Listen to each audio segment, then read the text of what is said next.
Tenth में पढ़ने वाले सभी छात्रों का स्वागत है गणित दर्पण चैनल पे।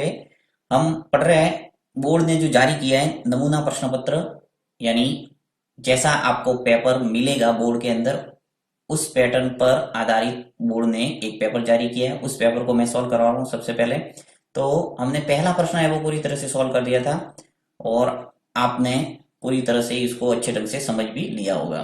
नेक्स्ट बढ़ते हैं दूसरे प्रश्न पे आगे। तो यहाँ पे जितने भी प्रश्न हैं, छोटे छोटे प्रश्न, वो पहले कर रहे हैं हम, क्योंकि पहला जो पार्ट है उसके अंदर आपके टोटल 20 नंबर के प्रश्न पूछे जाएंगे, एक एक नंबर के। तो हमने जो ऑब्जेक्टिव टाइप प्रश्न थे अब सद वाले वो सब कर दिए थे। नेक्स्ट करते हैं सेकंड प्रश्न। अब सेकंड प्रश्न आपके क्या दे रखा है, देखिए ये भी एक नंबर का है। सूत्र निखिलम का प्रयोग करके 105 का वर्ग ज्ञात कीजिए, ये आपको निकालना है 105 का वर्ग। तो अब निखिलम का प्रयोग करना है यानी वैदिक विधि का इस्तेमाल करके आपको 105 का वर्ग ज्ञात करना है। वैसे हम 105 का वर्ग अगर उत्तर ही लाना है, जैसे ऑब्जेक्टिव टाइप प्रश्न वैसे किया था, पहला प्रश्न क्या किया था हमने, 17 का गुना 17 से कर दिया था और उत्तर लाया था, राइट। तो यहाँ पे भी 105 का गुना 105 से करके उत्तर तो ला सकते हैं, परंतु यहाँ स्पष्ट रूप से बोल रहा है कि निखिलम का प्रयोग कर फिर 105 का वर्ग ज्ञात करो। तो निखिलम का उपयोग करके कैसे करना है, तो यहाँ हम सॉल्व करते हैं इसको। उसके लिए आपको याद रखना है सूत्र। यहाँ मैं आपको सूत्र लिखवा देता हूँ। निखिलम द्वारा जब किसी संख्या का वर्ग निकालते हैं तो उसके लिए हम इस्तेमाल करते हैं कि संख्या का जब आपको वर्ग करना है यानी उसी संख्या से गुणा करना है तो आपको सूत्र लगाना पड़ेगा संख्या प्लस विचलन, संख्या प्लस विचलन स्लैश विचलन की घात 2। ये आपको सूत्र याद रखना है, लिख लिख के प्रैक्टिस करना है। संख्या प्लस विचलन स्लैश विचलन की घात 2। अब संख्या क्या है, यानी जिस संख्या का आपको वर्ग करने का बोल रहा है वो हो गई संख्या। तो यहां लिख लो 105 105 और इसका हम निकाल रहे हैं क्या, वर्ग। 105 लिख लिया। अब यहाँ पे प्लस करना है विचलन। तो देखो 105 का विचलन क्या होगा, या मैं आपको साइड में करके बता देता हूँ। आपको साइड में लिखना है लाइन खींच के कि इसका आधार है वो क्या है। मैं यहाँ नीचे करके बताता हूँ, आपको साइड में करना है, ठीक है। आधार, अब देखिए इसका आधार क्या होगा, 105 है, यानी कि इसका आधार क्या हो जाएगा 100, और इसका जो विचलन है वो हो जाएगा 0 और 5। हमेशा जब आधार 100 हो तो आपको विचलन वो डबल डिजिट के रूप में लिखना है, यानी सिंगल डिजिट जैसे 5 है तो उसको आगे 0 लगा के आपको डबल डिजिट में शो करना है विचलन को। अब सूत्र में लगा देता हूँ, विचलन क्या है 0 और 5, तो 0 और 5 स्लैश विचलन की घात 2, यानी विचलन 0 और 5 है उसके ऊपर घात चढ़ा दो 2। अब इसको सॉल्व कर दो तो आपके आ जाएगा 105 का वर्ग। तो देखो 105 और 5 मिलके कितने हो गए 110, ठीक है। स्लैश अब 5 का वर्ग कर दो तो कितना आ गया 5 इंटू 5 25। यहाँ ध्यान रखना पड़ेगा कि जैसे मान लो 102 होता तो 2 इंटू 2 कितने हो गए 4, तो वहां पे एक डिजिट ही होता, तो उसके लिए हम क्या करना पड़ता, यहाँ पे 4 के आगे 0 लगाना पड़ता। अभी मैं आपको पूरा क्लियर बताऊंगा। देखिए अब यहाँ पे उत्तर निकाल लेते हैं 110 और 25 को पास पास में लिख देंगे तो क्या आ जाएगा 1 1 0 और 2 और 5। ये आ गया इसका आंसर, ठीक है। अब देखिए मान लो जैसे होता संख्या होती कितनी 102, ठीक है। तो यहाँ पे अपने संख्या क्या हो जाती है 102 और विचलन क्या हो जाता है 2। तो 102 लिखता, फिर प्लस 0 और 2 लिखता, फिर स्लैश विचलन की घात 2, यानी 2 के ऊपर वर्ग। अब इसको 102 और 2 मिलके कितना हो गया 104, और 2 का वर्ग करेंगे तो क्या आएगा 4 ही आएगा, परंतु 0 आपको लिखना पड़ेगा क्योंकि आधार में कितने हैं 2 शून्य हैं। जब आधार में 2 शून्य हैं तो आपको आगे वाले जो कॉलम है यानी लाइन के राइट हैंड साइड में जो बॉक्स है उसके अंदर आपको 2 अंक रखने हैं। ये इसमें रूल है, आपको ध्यान रखना है। और अगर आधार जैसे 10 है तो आपको 1 अंक रखना है। ये हमेशा ध्यान रखना जब भी आप वैदिक विधि से वर्ग निकालते हैं। आगे आता रहेगा मॉडल पेपर और हम हल करेंगे। जो आपके एक्सीलेंट के जितने भी मॉडल पेपर हैं उन सभी मॉडल पेपर को मैं हल करवाऊंगा एक एक करके। तो जितने भी प्रश्न आपके इस टाइप के आएंगे आगे आगे तो हम उसको करते जाएंगे, तो आपके पूरा जो मेथड है वो क्लियर होता जाएगा। नेक्स्ट आगे नेक्स्ट तीसरा, तीसरे में क्या है कि 12 का घनफल सूत्र निखिलम से ज्ञात कीजिए। तो यहाँ पे भी आपको घनफल का सूत्र लगाना पड़ेगा। तो किसी संख्या का जो घनफल है वो निकालने के लिए सूत्र इस्तेमाल करना है, संख्या प्लस 2 इंटू विचलन, संख्या प्लस 2 इंटू विचलन, और विचलन को मैं सिर्फ बी से दर्शा रहा हूं, आप पूरा लिखना विचलन। ओके, फिर स्लैश आपको लिखना है 3 इंटू विचलन की घात 2। ये सूत्र लिखवा रहा हूं, वो आपको अच्छे ढंग से अगर याद है तो इजीली आप निकाल पाएंगे। तो 3 इंटू विचलन की घात 2, फिर स्लैश विचलन की घात 3, विचलन पूरा लिख लेता हूं, चलो ये यहाँ पे विचलन की घात 3, ठीक है। तो यहाँ पे जहां जहां मैंने वी लिखा है वहां आपको विचलन विचलन लिखना है, और सूत्र ये याद करना अच्छे ढंग से कि संख्या प्लस 2 इंटू विचलन स्लैश 3 इंटू विचलन की घात 2 स्लैश विचलन की घात 3। अब आपको जो संख्या दे रखी है वो संख्या लिखना है और इसका विचलन निकालना है। तो देखिए यहाँ पे मैं नीचे आपको करके बता देता हूँ कि संख्या क्या है। देखिए संख्या जो है वो तो है हमारे पास 12। अब इसका जो आधार है वो क्या हो जाएगा, आधार 10 है। इससे निर्धारित हो गया कि हमें लास्ट वाले कॉलम को छोड़ के आगे सभी कॉलम में एक एक अंक रखना है। उसके बाद में आपको इसका विचलन निकालना है। तो विचलन क्या हो जाएगा, आधार 10 के सापेक्ष में इसका विचलन हो जाएगा 2। तो आप लिख लो 2, ठीक है। अब इन सब का इस्तेमाल सूत्र में करना है, तो लिख लो यहाँ पे ये जो काम मैंने किया है ये आपको साइड में करना है लाइन खींच के, ठीक है। तो यहाँ पे संख्या तो है मेरे पास 12, ये लिख दिया 12, फिर प्लस 2 सूत्र का है ऐसा कैसा लिख लो, फिर इंटू विचलन, विचलन कितना है हमारे पास 2, तो 2 लिख लो, फिर स्लैश यहाँ इंटू विचलन की घात 2, विचलन कितना है 2, तो 2 के ऊपर घात चढ़ा दो 2, फिर विचलन की घात 3 यानी 2 के ऊपर घात चढ़ाना है 3, ठीक है।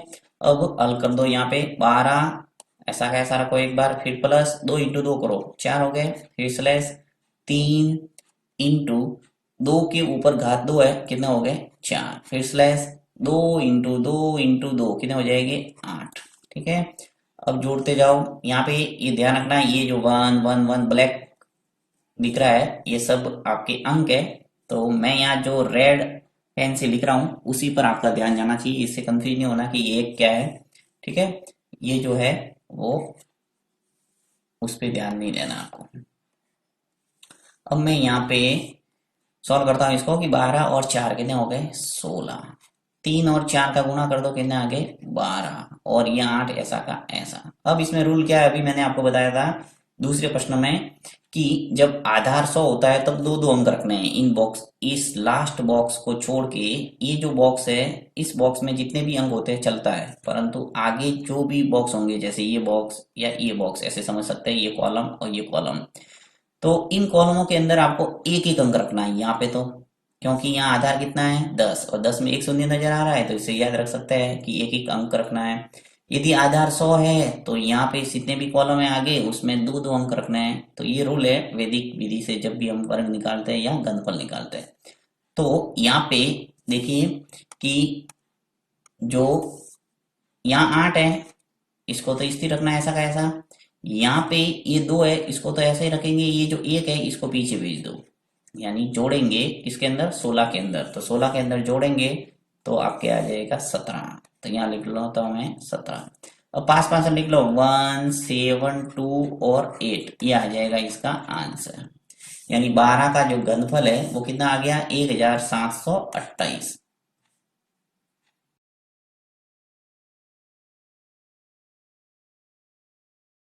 नेक्स्ट फोर्थ क्वेश्चन रहता है, चौथा प्रश्न दे रखा है समांतर श्रेणी से।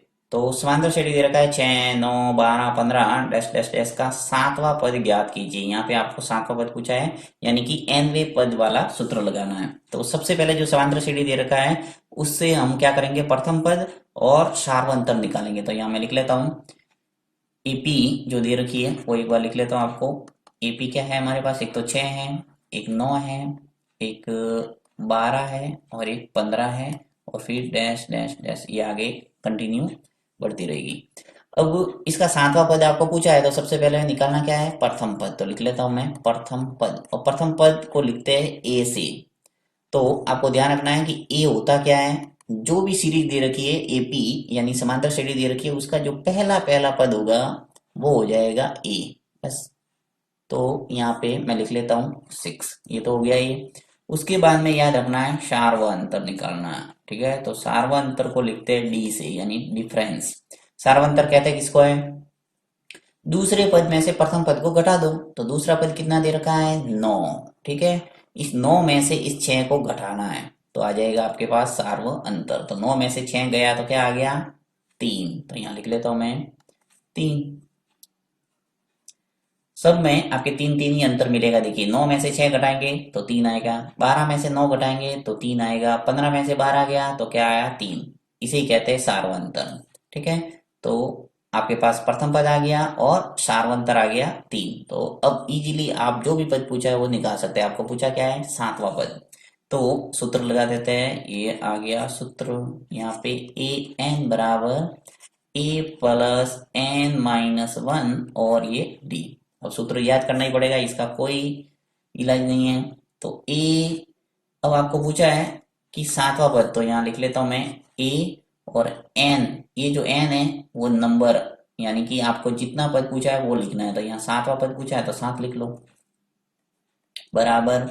अब देखो यहाँ पे ए है, तो ए तो मैंने लिख लिया है 6, तो यहाँ पे लिखूंगा मैं 6। फिर प्लस एन माइनस 1, एन आपको निकालना सातवां पद, तो 7 आ जाएगा एन की जगह, और माइनस 1 सूत्र में ऐसा का ऐसा है। और डी, सार्वत्र डी है वो कितना है? 3 है, तो 3 लिख लो। अब इसको करो हल, तो आ जाएगा आपके सातवां पद। तो 6 फिर प्लस 7 में से 1 गया, क्या बचा? 6 और ये 3, ऐसा का ऐसा।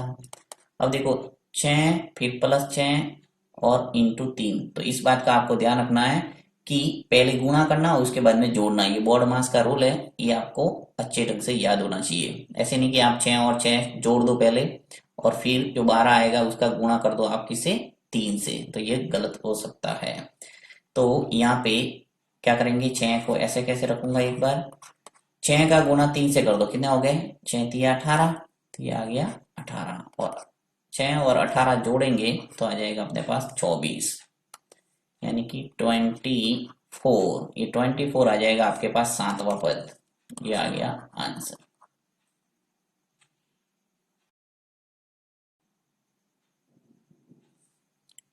देखो थोड़ा मैं बता देता हूँ आपको, बोर्ड मास रूल क्या है कि B O D M A और एस, ये बोर्ड मास रूल है।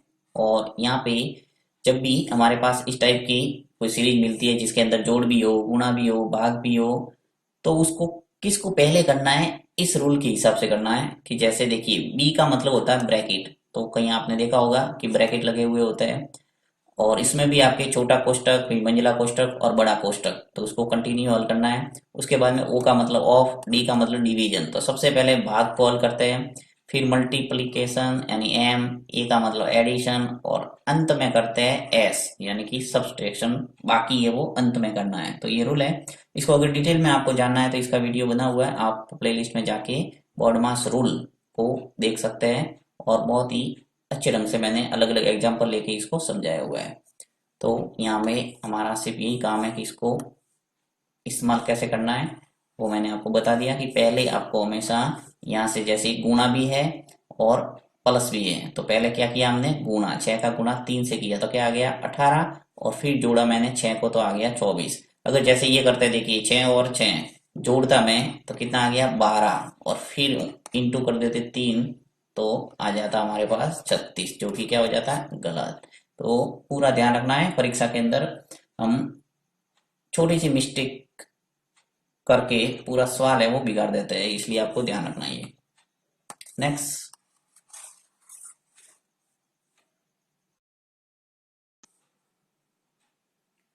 नेक्स्ट पांचवा प्रश्न है कि दो खिलाड़ी राम और श्याम शतरंज खेलते हैं, और ये ज्ञात है कि राम द्वारा मैच जीतने की प्रायिकता है वो 4/5 है। यानी एक खिलाड़ी द्वारा जो मैच जीतने की प्रायिकता है वो दे रखा है 4/5, तो श्याम के जीतने की प्रायिकता क्या होगी? बहुत ही सिंपल है। जब भी ऐसे प्रश्न मिलते हैं कुछ नहीं करना, आपको एक में से घटाना है जो भी दे रखा है, जो चाहे वो जीतने की हो चाहे हारने की हो। तो देखिए यहाँ पे दो खिलाड़ी राम और श्याम है, तो मैं लिख लेता हूं पहले कि राम द्वारा मैच जीतने की प्रायिकता दे रखी है, वो लिख लेते हैं पहले कि राम द्वारा मैच जीतने की प्रायिकता क्या दे रखी है आपको, 4/5, तो ये आ गया 4/5। अब जो पूछा है वो लिख लो, श्याम की जीतने की प्रायिकता लिखेंगे, अतः श्याम श्याम के जीतने की प्रायिकता एक में से घटा दो, 1 - 4/5। ये हमेशा ध्यान रखना है कि सभी संभव यानी घटना की घटित होने की प्रायिकता होती है अलग अलग, जितनी भी एक प्रश्न के अंदर, उन सबका योग हमेशा आता है 1। तो एक में से घटा दो, जो आपको पूछा है तो उसमें से घटाएंगे तो आ जाएगा, देखिए लसअप लेके हल करना पड़ेगा इसको, 5 आ गया एलसीएम, तो यहाँ आ जाएगा 5 और माइनस आ जाएगा 4। 5 में से 4 गया तो क्या बचा 1, तो 1/5।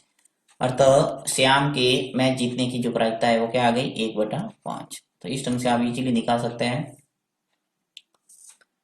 नेक्स्ट है छठा प्रश्न। छठा भी दे रखा है प्रायिकता से संबंधित। तो एक पासे की एक फेंक में अभाज्य संख्या आने की प्रायिकता ज्ञात कीजिए। तो यहाँ पर भी हमारे पास सबसे पहले तो आपको क्या करना पड़ेगा, पासे पर जो अभाज्य संख्या है उनको निर्धारित करना पड़ेगा, उसके बाद में हम प्रायिकता निकाल सकते हैं। तो ले लेता हूं मैं यहाँ पे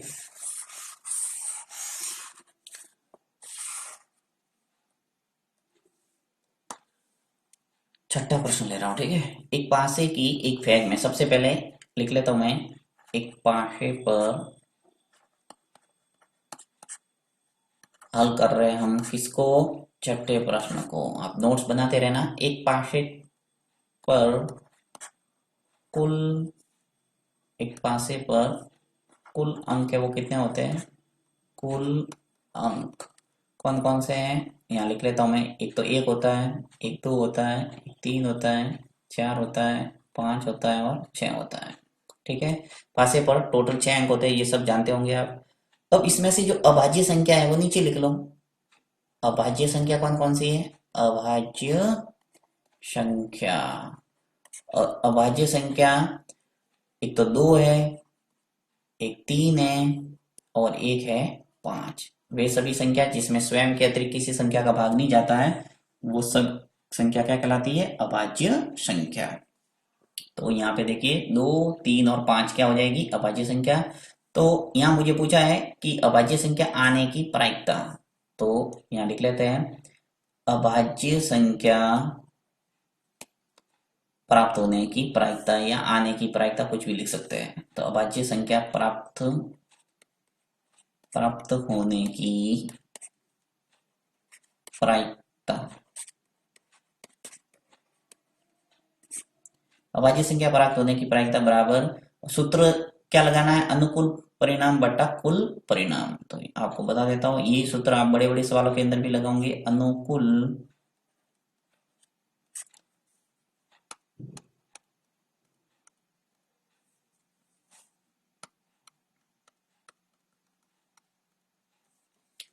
अभाज्य संख्या प्राप्त होने की प्रायिकता, वापस लिखता हूं मैं, थोड़ा व्यवस्थित लगेगा। प्रायिकता सूत्र लगाना है अनुकूल परिणाम, ठीक है। अनुकूल परिणाम बटा कुल परिणाम, अनुकूल परिणाम बटा कुल परिणाम। तो अनुकूल परिणाम कितने हैं हमारे पास, अनुकूल का अर्थ है जो आपको पूछा है वो कितने हैं। तो अभाज्य संख्या आने की प्रायिकता पूछी है, तो 2, 3 और 5 यानी 3 अंक है वो अभाज्य संख्या है टोटल। तो आ जाएगी यहाँ पे 3 बट्टा कुल परिणाम, कुल परिणाम यानी एक पासे पर कुल अंक कितने हैं, 6, तो आ जाएगा 6। अब देखो 3/6 उत्तर छोड़ के आओगे तो भी सही है, परंतु आपको सरल करना है। अगर भिन्न सरल होती है तो 3 में 6 का भाग इजीली जा रहा है तो दे दो, 2 बार चला जाएगा, 1/2 इसका आंसर है।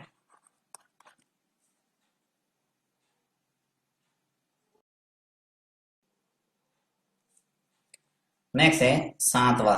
सातवां प्रश्न है कि रोक दृष्टि दूरी का समीकरण लिखिए। रोक दृष्टि दूरी, अब रोक दृष्टि दूरी का जो समीकरण है वो आपको याद करना है, s बराबर यू स्क्वायर बट्टा 2a, ठीक है। अब ये सूत्र आपको याद रखना है। और जैसे ही आता है कि रोग दृष्टि दूरी किसे कहता है, तो ये आपको लिखना है s बराबर यू स्क्वायर बटा 2a। ओके, इसमें कुछ ज्यादा विशेष है नहीं। नेक्स्ट 8वां प्रश्न कि वाहनों के लिए आवश्यक पीयूसी का पूरा नाम लिखिए। तो आप इंग्लिश में भी लिख सकते हैं और हिंदी में भी लिख सकते हैं। मैं आपको दोनों लिख के बता देता हूं।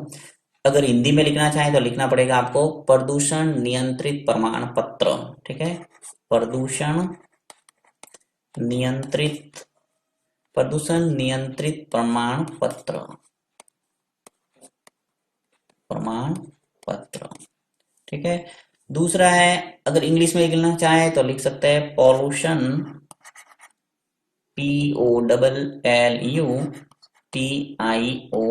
Pollution, pollution under control certificate, control certificate.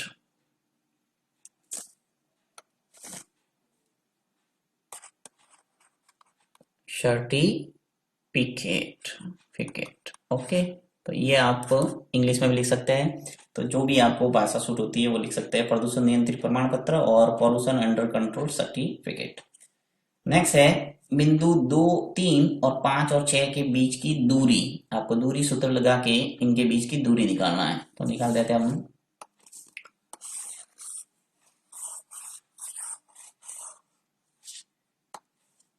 देखिए 90 प्रश्न ले रहा हूं मैं।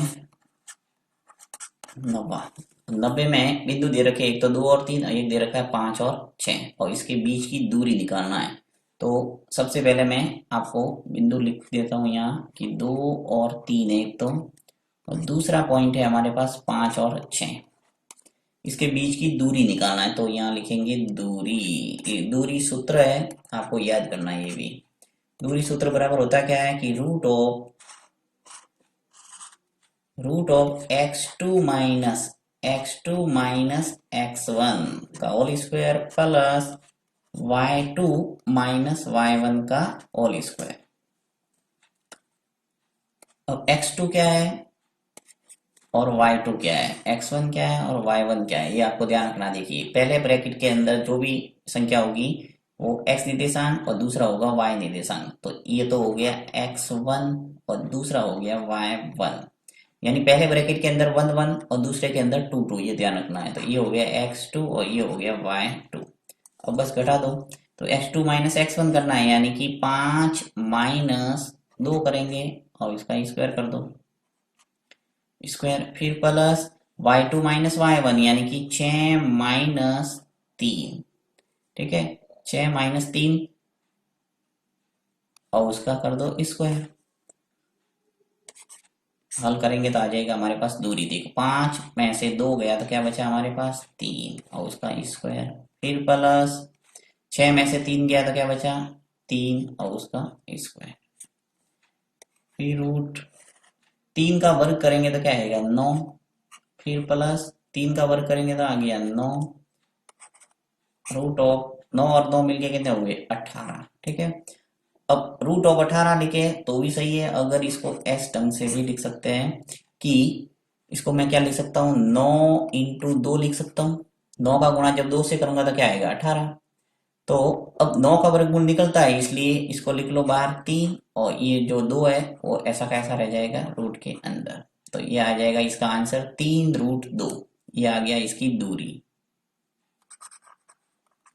3 रूट 2, इसकी क्या हो गई दूरी, इन दो बिंदुओं के बीच की दूरी। अब देखिए अगर सूत्र मान लो भूल गए तो आपको सीधा सा तरीका जरा ध्यान रखना है कि पहली संख्या में से पहला घटाओ। तो देखो 5 में से 2 गया, यानी पहली संख्या में से पहला घटाना है, दूसरे में से दूसरा घटाना है।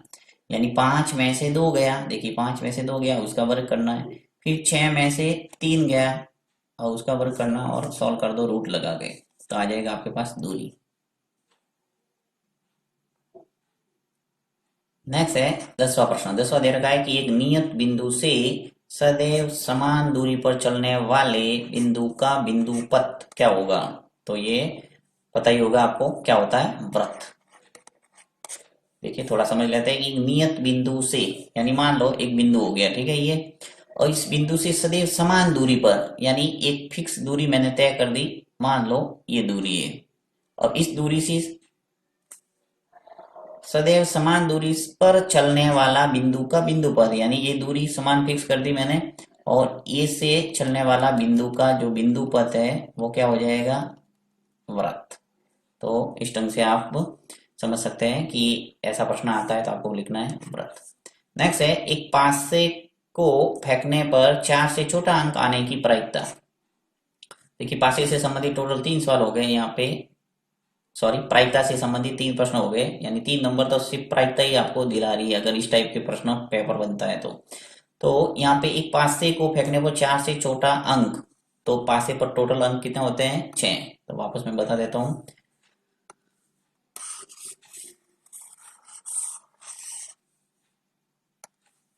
एक पासे पर कुल अंक अंक होते हैं कौन कौन से, 1 2 3 4 5 और 6। ठीक है, अब ये कह रहा गया है कि पासे को फेंकने पर 4 से छोटा अंक आने की, तो यहाँ लिख लो 4 से छोटा अंक। अब 4 से छोटा अंक कौन कौन सा है यहाँ से निर्धारित कर दो, तो 4 से छोटा कौन कौन सा, एक तो 3 है, एक 2 है और एक है, एक है, तो 1 2 और 3। बड़ा प्रश्न आता है तो भी इसी ढंग से आपको करना है कि पासे पर कुल अंक ये है, 4 से छोटे अंक ये हैं। अब आपको पूछा है कि 4 से छोटा अंक आने की प्रायिकता, तो यहाँ लिख लो 4 से छोटा अंक आने की प्रायिकता। सूत्र लगाना अनुकूल परिणाम बटा कुल परिणाम। तो अनुकूल परिणाम है आपके पास 3, क्योंकि 4 से छोटे अंक कितने हैं, 1 2 और 3, तो आ गया ऊपर 3, और कुल परिणाम यानी टोटल कितने अंक है पासे पर, 6। अब 3 का भाग 6 में जा रहा है, 2 का तो 1 बटा 2 इसका आंसर आ जाएगा। तो इस ढंग से आपको अपने पार्ट अ को सॉल्व करना है, और बहुत ही छोटे छोटे प्रश्न और अत्यंत ही सरल आने वाले हैं, तो आप इजीली 20 नंबर ला सकते हैं इस पार्ट अ के अंदर। नेक्स्ट हम आगे बढ़ेंगे पार्ट बी के अंदर।